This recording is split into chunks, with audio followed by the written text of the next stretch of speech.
Hey guys, what's up and welcome back to this YouTube channel. It's your guy Igor here. Today I have a new Canada immigration pilot program that I can't believe nobody is actually talking about it.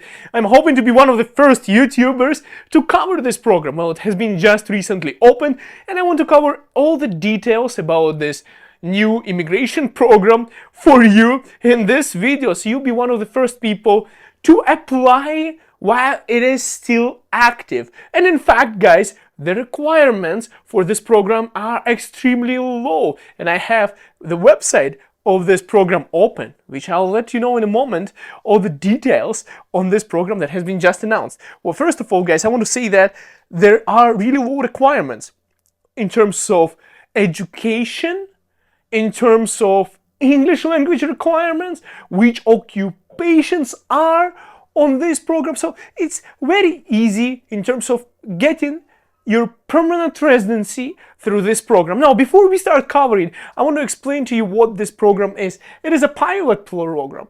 So what is a pilot program? I know a lot of you watching this channel and but some of you are in Canada already, some of you are not. So what is a pilot program? Well, pilot program is basically something that the federal government of Canada launches with provinces of Canada. So there's actually a bunch of immigration chains in Canada. So immigration in Canada is controlled by the federal government, but the provinces also get to say, and they get their own quotas. So there is a provincial immigration program, which is still governed in the end by federal government, but every province gets to decide what they need in terms of labor forces and immigration for themselves. So every province has a quota of how many immigrants they can get, plus the federal government has their own thing.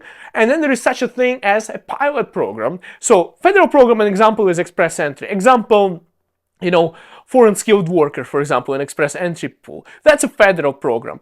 There is a provincial nominee program, like, for example, in Alberta.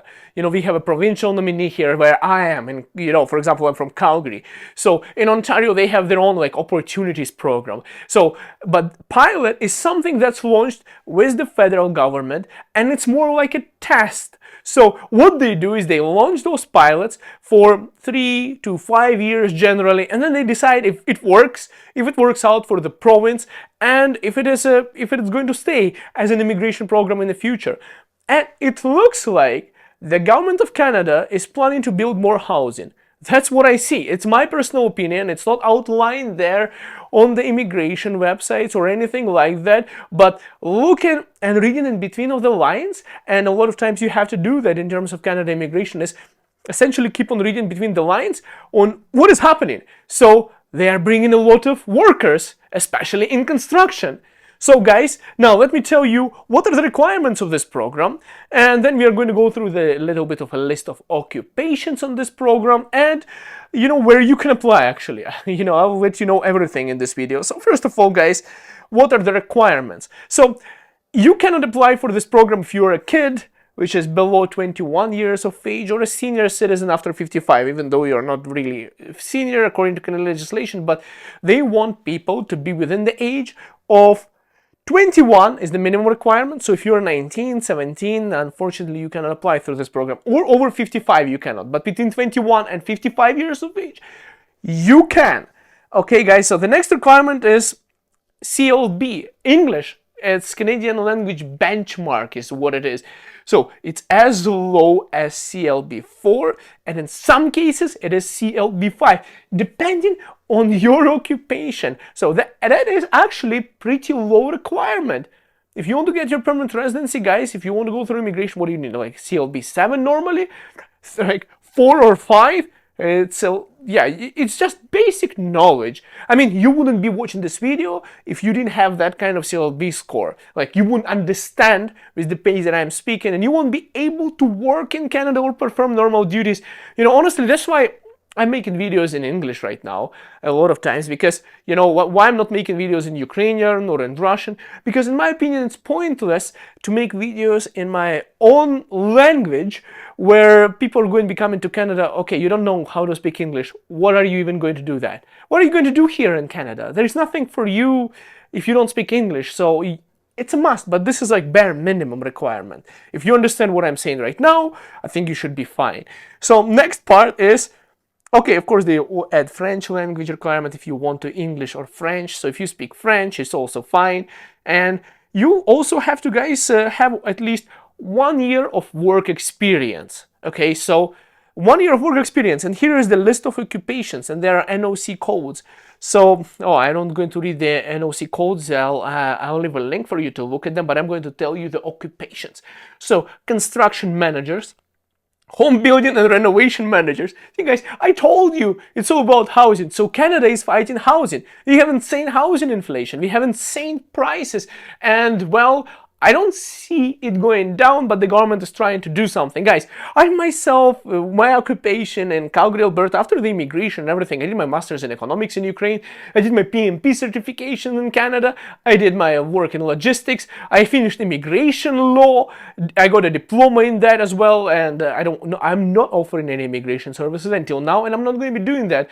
So I also did my real estate course and actually licensed as a realtor with eXp Realty in Calgary, Alberta. So if you need help with real estate, you know who to call, and my contacts would be in the description of this video. And my wife Neetu, who is originally from Mumbai, she also came here as an international student. She's a mortgage broker. So if you're in Canada right now and you're finishing your immigration, or you're even in a work permit right now, guys, I encourage you to download your mortgage calculator, the app in the description of this video, and pre-qualify yourself. See what you play around with numbers, see if you can afford a house and things like that, or you can even follow the link and get yourself a pre-approval anywhere in Canada if you need a mortgage. And if you have any questions anywhere in Canada about real estate, I can refer you to an agent in that province and a city. Anyways, guys, back to the topic. So this is how I am always following the trends of construction, home construction, and this is an indicator for me that the government of Canada is trying to resolve the housing crisis. We have a huge problem here. A lot of immigrants are coming, and I can make a separate video on that. It's like 1.5 million goal for the next, like, until 2026, I believe. So there's like a goal from 2024 to 2026. I can make a separate video close to 1.5 million permanent residents. And I'm not even talking about international students, temporary workers, refugees, and visa coming from Ukraine on a Kuwait visa. So I'm not even covering those people. Canada has huge immigration plans, and we need more houses. So here's the occupations. Let's get back to the topic. Contractors and supervisors on electrical trades and telecommunications occupations. Contractors and supervisors, other construction trade, installers, repairs, and services. Next occupation is contractors and supervisors, mechanic trades, welders and related mechanical operations, electrician, except industrial and power system. I don't know why, but it's all right. Industrial electricians, that's a separate occupation. So basically, that's not what they're saying. They're not inviting people. They just subdivided the electricians into two separate categories for some reason. In carpenters, bricklayers, heavy-duty equipment mechanics, heating and refrigeration, air conditioning mechanics, crane operators, concrete finishers, plasters, drywall installers, and finishers and leathers. I don't know what that is, guys, but I was doing my drywall in the bathroom yesterday and I was covered in dust. I hate drywall, but I save money and I do my own renovations in Canada. Okay, roofers and shinglers, residential and commercial installers and services, heavy equipment operators, material handlers.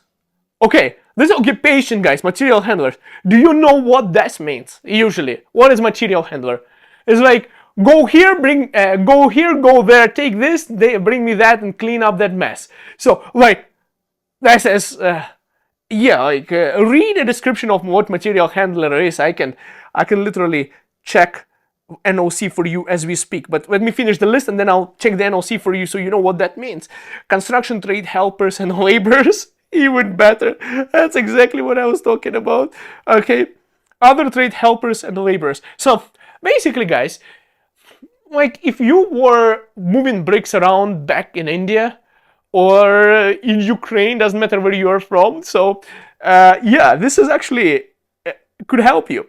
So if you look what it is, I am just opening the NOC code for 75110. you can go to the Governments of Canada website, just like I do, and open that NOC code and see. So let's see what is the main duties of this construction trade helpers and laborers. Load, unload construction materials and move materials to work areas. So you're literally just moving stuff around. Erect what? Erect and dismantle concrete forms, scaffolding, ramps, cartworks, shores, barricades required at construction sites. So assembling stuff. Mix, pour, spread materials such as concrete and asphalt. Okay, yeah. Assist heavy equipment operators to secure special attachment equipment, signal operators, guide them in moving equipment and provide assistance in other activities. Level earth to the grade, significant use in the rack or shovel. Okay, guys, so I don't want to go through the entire thing, but you get what I'm trying to say. You have a high school degree, you can hold a shovel in one hand, and you can move things around. You're physically capable, and you're within the age of what, 22 to, let's go back to that, 22, no, my apologies, 21 to 55. You can immigrate to this province, Nova Scotia, under the Critical Construction Worker Pilot, which is a new program that I'm surprised nobody's covering it. And okay, so what are other requirements besides that? Show enough financial resources to successfully settle in Nova Scotia. We can go and check how much money you need for that. And okay, and of course, there's one more requirement. I missed it somewhere. Have a full-time permanent job offer. So I know a lot of you are going to be like, hey, Igor, but this is like, I want to come to Canada to a job without a job offer. Like, how do I get a job offer? Where do I apply? Well, unfortunately, the employer has to provide it to you. So you have to apply with the employers. And it looks like by the list of occupations, they are in need of such workers right now, which is great. So you can go through this program and get your immigration done. And I know it's not easy to get a job offer in Canada because you have to do extra effort. You have to get an employer, have to get hold of somebody and, get them to send it to you and be willing to do that, of course. But there's nothing easy in Canada, guys. And what I'm saying is, I just listed your occupations. And, there are people, there is a guy from Ukraine who was my neighbor who just came, and he had his own construction company back home in Ukraine. And he was focusing on roofers. He was running several teams. He was not doing roofing himself anymore. He was doing renovations, building garages, basically like a general contractor, essentially. He had a rental business for car rental business, and then everything went to hell because of the situation in the eastern Ukraine, where I'm from, where he's from originally, and he had to abandon his business and everything. Right now he's in Calgary working as a roofer, making a lot of money compared to what other people are making, but that's like a downgrade for his occupation. So what I'm saying, if you are working in construction and you just want to move to Canada, get your immigration done, you should be willing to start over. I had my education, I had my master's degree, I had my PMP certification, and guys, I was throwing out garbage in my first jobs in Canada. So, it's you have to do what you have to do, and it's hard because you have to start new in another country. So what I'm trying to say is nothing is easy in Canada, especially in terms of immigration, especially if you're not coming through express entry, especially if you don't have enough CRS score, just like myself. My English wasn't as good as it is right now, thanks to my wife from India, who actually taught me English, and it's surprising that Indians actually have to do the English test, but it doesn't matter. So, everyone has to, even people from UK have to do an IELTS test. So, in that regard, I had to increase my score, and I had to go get Canadian education, and I had to go and get Canadian work experience in order for me to get enough points. And there are people with excellent English and, experience and everything from back home who just submit their profiles and they come straight to PR. And if you could do that, and if you are able, I wish you all the best, but a lot of people are not there at the highest level of CRS score at Express Entry, searching for programs like this, and I'm here, guys, to provide you information on that. I'll also leave a link in the description of this video, and I promise you the journey wouldn't be easy, but it is going to be definitely worth it. Canada has changed my life significantly, best place to be. I would literally be catching bullets in Ukraine right now, and here I am in Canada, in a safe country, and I am thinking, yes, it's a blessing. It has unlocked certain features in my life and things that I would never have ever been able to even imagine. You know, honestly, guys, if I look back to what I was and what I am and how Canada has changed, I have 3 properties, I have 2 cars.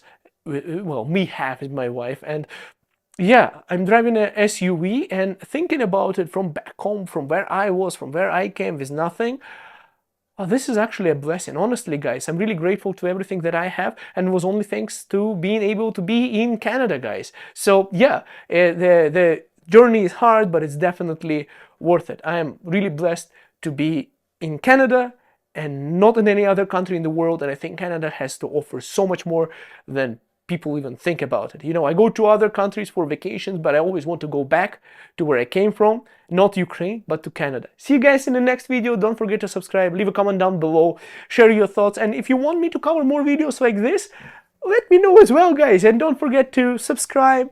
And if you are in Canada on the work permit and you are searching to buy a house, download that app, check it out. If you need a real estate, buy or sell real estate. I don't help, unfortunately, with rentals because that's all the agents. We don't do that in Alberta.